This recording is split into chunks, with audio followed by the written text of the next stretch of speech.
E aí? E o meu Shabat? Comendo halá? O Shabat vai trazer bênção na família, no sustento, em seu equilíbrio mental, espiritual e emocional. Vaivarech Elohim et Yom HaShevi'i. Não há nenhum dia que está escrito, como está escrito na Torá, sobre o Shabat, que Hashem dá essa brachá. Vaivarech Elohim et Yom HaShevi'i. É uma brachá. Você tem que entrar nesse dia abençoado para pegar a benção para você, para sua família. E aí é como eu comecei. Ora, 14 minutos e meio falando com o filho é pouco. Vamos falar com eles no Shabat. Me dói. Por quê? Se nós estamos com um quadro que no Shabat nossos filhos não sentam na mesa, aí vamos começando a ficar complicado. Então quando vamos falar com eles? Geralmente, quando eles precisarem de dinheiro. Aí a gente vai falar com ele, porque ele vai precisar de você. Mas se a gente tomar uma ação proativa, nós vamos desmontar isso. Nós vamos desmontar isso. Porque a gente vai criar um enredo e o cenário de que Shabat é o motivo da conversa. E não mais interesses materiais, interesses... Você percebe que ali é uma relação... Shabat não. Shabat é outra coisa. Outra atmosfera. Relação de marido e mulher, idem, 1h30, sendo que 1h30, 1h20 é no WhatsApp. Né? Aliás, a gente vai num restaurante, o casal está no WhatsApp. Dá para um olhar para o outro, pelo menos? Nós estamos hoje cada vez mais menos relacionamento interpessoal, cada vez menos. Shabat é uma benção para fazer isso, uma benção. E o equilíbrio mental, espiritual e emocional, porque não dá para ficar estressado. O trabalho estressa, como disse o rei Salomão. Estressa mesmo, estressa, todos eles. Então tem que fugir do estresse? Não! Tem que trabalhar, tem que se estressar. Você tem que ajudar o mundo a ficar melhor. É isso mesmo. Mas no Shabat, parar. Benção do Shabat. Mais tempo com os filhos, com a esposa, e mais tempo principalmente com o Criador. Mais tempo em casa, mais tempo na sinagoga. Mais tempo pensando em como me relacionar com Deus, com a minha espiritualidade, buscando o meu equilíbrio mental, espiritual, emocional, mais tempo com meus filhos, mais tempo com a minha esposa. Não troquemos o Shabat por alternativas. Domingo, tá bom que a gente mora no Brasil e nos presenteou o domingo. Não vai. Sabe por quê? Porque se vocês não entenderam o que a Torá falou, Vaivarech Elohim et Yom HaShevi'i, não é Yom Rishon. Não adianta falar, não, mas eu fui para Juqueí domingo, passei o dia todo com meus filhos em Juqueí domingo. Hazak Baruch, bom, mas esse não tem brachá. Como assim não tem brachá? Porque não sou eu que falei, é a Torá que falou, Vaivarech Elohim et Yom HaShevi'i. E se acredita em mim, que não precisa ir para Juqueí para ter brachá, basta fazer uma mesa de Shabat, basta botar 2 halot. Quanto custa halá? Quanto custa halá? 12 reais, 2 halot, 24. 24 reais, você traz brachá. E o kiddush, e as crianças em volta com você. Então, esse era a ideia do encontro de hoje. Essa foi a ideia de passar para vocês como o Shabat pode resolver e vai resolver problemas de tempo com a família, problema de espiritualidade, preocupações e estresse com o trabalho, que ele é salutar de segunda, se tivéssemos em Israel, de domingo, né, a sexta. Aqui temos um dia menos ainda, de segunda a sexta. 3h30 da tarde, 4 horas da tarde, go! Vai embora, Shabat. Bezat Hashem, Se a gente vai fazer isso, nós seremos testados. Nós seremos testados. Nós não vamos acreditar. Nós vamos achar sempre que o mar não vai cair na minha porta. Nós sempre vamos achar que o mar não vai cair na quantidade que eu preciso. Nós vamos acreditar sempre que o mar não vai cair no dobro na sexta-feira. Tudo isso é antigo. E lembrem, nunca houve essas classificações modernas, acadêmicas, que eu acho que só serve para dar emprego na academia de judeus secular, reformista, agnóstico, conservador, sionista, não tinha nada disso. Nunca teve. Até o século XIX, Shomer Shabbat, Lo Shomer Shabbat. Shomer Shabbat, Lo Shomer Shabbat. Sim. Shomer Shabbat, o que você define que é ser um Shomer Shabbat? É uma pessoa que faz a refeição com a família, que não anda de carro. Shomer Shabbat é muito amplo, tá? Eu diria que a gente vive aprendendo a ser Shomer Shabbat. Não é uma coisa pronta, não é uma coisa que se pode fazer de um dia para o outro. Shomer Shabbat é um processo que, se eu entendi que é mais tempo com filhos, esposa e criador, à medida em que eu vou entendendo essa relação, eu vou fazer do meu Shabbat cada vez ficando mais aperfeiçoado. Não tem. Eu posso te dizer, fazer o kiddush e botar halá na mesa já é o primeiro passo. Você já diferenciou o Shabbat, esta mesa, das demais mesas possíveis que ocorrem na sua casa.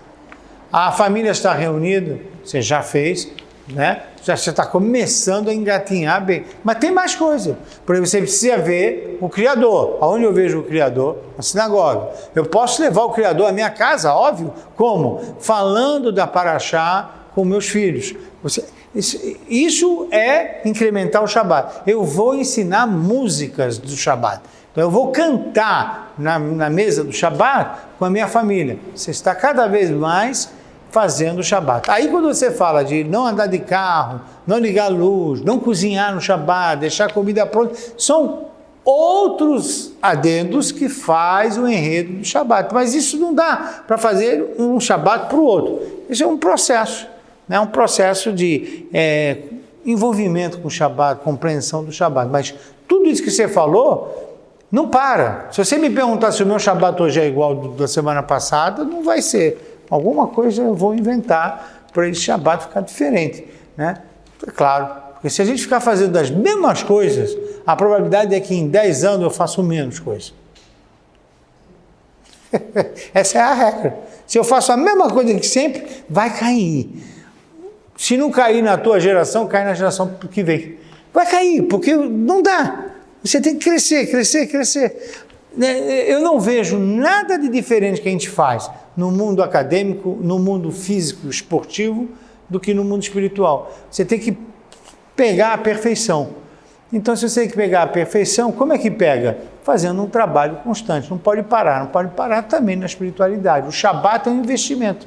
Se eu sei que vai me devolver tudo isso, então cada Shabat eu vou vendo o que eu posso, que toque eu vou dar. E vai andando. Pois não?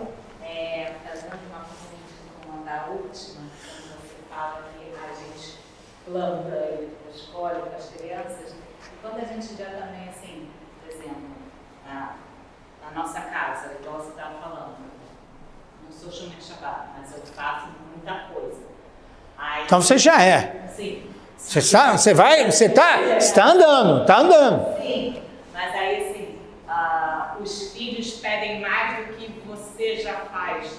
Que legal, você é uma mãe sortuda.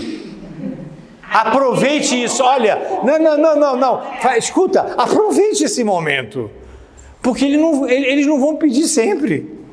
Ouve o que eu estou falando, aproveita já, faz agora um acordo com o seu marido e fala, você está vendo bem, eles estão pedindo, vamos atender, porque depois eles não pedem. Sabe por que eles não pedem? Porque lá fora estão oferecendo outras coisas. Então, quando eles pedem, a gente tem que ir e dar. E depois, aí é quem rega, aí é outra, é a aula passada, né? Aí você tem que ver quem está regando os nossos filhos. Mas, se estão pedindo, você é uma mãe sortuda, vai em frente, fala rápido, vai dando, vai dando. Vai dando. É que nem uma criança que pede para comer. Escuta, que mãe não fica feliz quando ele fala, ai mãe, adorei, quero repetir. Como é que você fica? É feliz, não é? Então a criança vai lá e fala, ai mãe, eu quero mais história de Torá. Aí só falta a mãe falar, ai, eu não tenho mais, é isso que tem. Ou não enche a paciência, imagina. Vai falar com o rabino daqui a 2 meses, quando a gente for para a sinagoga. Entendeu? Isso é a maior prova que as crianças são puras. Essa é a maior prova que as crianças são puras, elas querem. Porque a Neshama delas pede. É a maior prova. Aí a gente, como pai e mãe, o que a gente tem que fazer? Plantar, e depois, quem está regando? Quem está regando o meu filho? Isso é importante. Quem rega? Sob o ponto de vista histórico, o Shabat entrou na saída do Egito. Tá? O que se conhecia como calendário, já havia calendários. Tá? O Egito Antigo, eles eram espertos demais na astronomia, aliás, também na astrologia. O Moshe teve embates com os astrólogos, que eram os magos, mal traduzidos para o português da nossa lei de Moisés. Hartumei Mitzrayim eram cientistas da época da astronomia e da astrologia, então sim, já havia parâmetros de calendário, e nós criamos um calendário por determinação divina. A primeira mitzvah, ainda em solo egípcio, que nós recebemos foi o Rosh Chodesh, para estabelecer o ciclo da lua e a mudança do mês. Porque sem essa mitzvah, como eu vou saber que dia 15 de Nissan não posso comer hametz? Não esperei Jesus nem a Igreja Católica trazer o calendário coisíssima nenhuma. Nós já sabíamos que dia eu não como hametz e só como matzá. Eu já sabia que dia era Yom Kippur, 10 de Tishri, porque eu tinha que jejuar 25 horas. Eu tinha que saber que dia era Yom Truah e Elachem, tocar o shofar. Nós já tocávamos o shofar e tínhamos o controle do calendário. Como era o calendário judaico daquela época, eram talvez muito mais naturalistas possíveis, porque eles receberam posicionamento de lua, havia observações que eram feitas por mensageiros e há um tratado do Talmud só sobre isso, contando a história do calendário judaico, muito antes do cristianismo surgir. Muito antes. Aliás, é do calendário judaico a grandeza de garantir que Pessah e Sukkot sempre estarão na primavera ou no outono em Israel. Coisa que as festas do Ramadã no mundo islâmico vai andando e a Igreja Católica, muito tempo depois, aprendeu com os judeus a como fazer também que a Semana Santa tenha essa semelhança à Páscoa judaica. Aprendeu conosco. Eles ficam fazendo ajustes do carnaval para lá, para cá, como é que eles... Enfim, mas eles aprenderam com nós, com os judeus. Então os judeus sim tinham o controle do calendário desde a saída do Egito. Determinação, primeira mitzvah, Rosh Chodesh. Sem o Rosh Chodesh a gente não saberia como fazer as festas. E o 6º e o 7º dia, assim, nascer do sol, pôr do sol. Vayere, vaiboker, yom echad. Vayere, vaiboker, yom sheni. Vayere, vaiboker, yom shlishi. Nascer do sol, pôr do sol. Hoje, dormimos de noite, acordamos de manhã, a gente, por relógio, vai fazendo a nossa agenda. Naquela época não tinha relógio, nascer do sol, pôr do sol, não tinha luz elétrica, ficou escuro, vai dormir. Não tinha internet, não tinha nada. Por isso que tinha muitos filhos também. Então não tinha nada. Tá? Então então tinha-se o controle. Isso estou mostrando. O teste sempre ocorreu. Imagine você que o povo judeu era escravo e agora é livre. É um teste. É uma coisa nova. Estávamos acostumados a ficar 40 anos no deserto, protegido por uma nuvem, de repente nós temos que entrar em Israel e conquistar em guerra. Não estávamos acostumados com isso. Será que é para continuar cumprindo a Torá quando a gente faz guerra? Ou é só quando a gente fica protegido pelas 7 nuvens lá no deserto? Sempre passamos por um desenvolvimento e sempre questionamos. É para continuar com aquilo ali? Ou agora muda, porque agora conquistamos Jericó? Ou porque agora temos uma monarquia? Ou porque agora temos o Estado de Israel? Vamos continuar, porque agora tem a internet, porque agora tem prédios de 62 andares, porque agora tem... Tudo isso não é novo para nós. Nosso bisavô passou por algum teste, algum desenvolvimento que ocorreu na época. A gráfica surgiu, aquilo surgiu, as grandes descobertas, embarcações marítimas. O tempo todo nós, judeus, fomos colocados perante o desenvolvimento do mundo. E se bobear, o mundo foi desenvolvido por nós mesmos, judeus. Nós mesmos desenvolvemos o mundo. E nunca estivemos estressados com a nossa religião por causa disso. Ficamos testados, mas não estressados.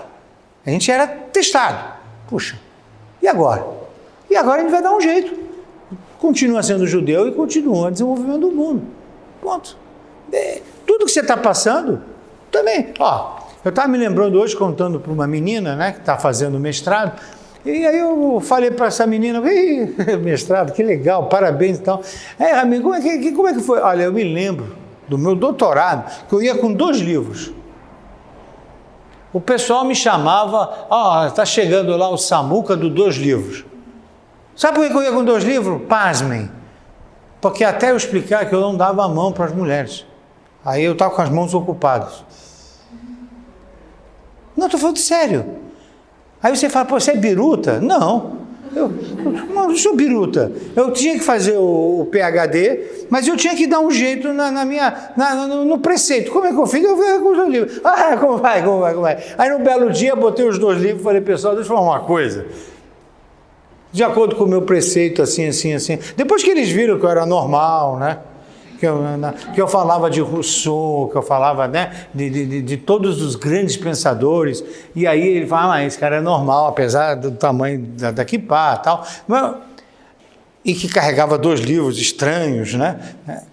Aí eu comecei a explicar, parei de levar os livros, eles já começaram a entender, não precisava mais, me chamavam para tomar um chopp e tal, não ia, eles começaram a entender, está tudo certo.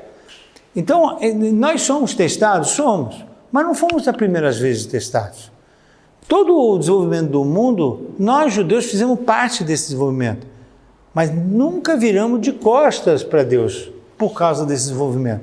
A gente tem que saber lidar, e Deus aprecia isso, que a gente tem que saber como é que eu faço isso. É legal, você está fazendo isso, que bom, mas continuamos. A gente foi judeu como escravo, nós fomos judeus no deserto, fomos judeus em Israel província, Israel monárquico, agora Israel republicano, democrático, parlamentarista, tá todo...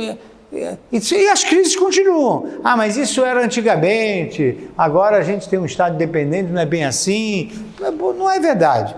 Os desafios continuam e continuaremos sendo judeu. Ele é médico, ele vai ter toda uma orientação como médico, como fazer com o Shabat.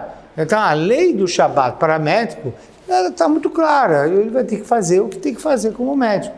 Né? É imperativo, salvar a vida. Então, ele vai saber como lidar. Não é porque ele é médico, ele tem passe livre e não vai ter Shabat por causa disso. Não existe isso. Né? Então, como faz? Ok, se estuda, se aprende. É isso? É isso, então nós podemos agora dizer que, se Deus quiser, o Shabat vai abençoar todos nós e vamos lá para o -2 a fazer um lanchinho de sushi e bater um papo mais descontraído lá. Muito obrigado, pessoal.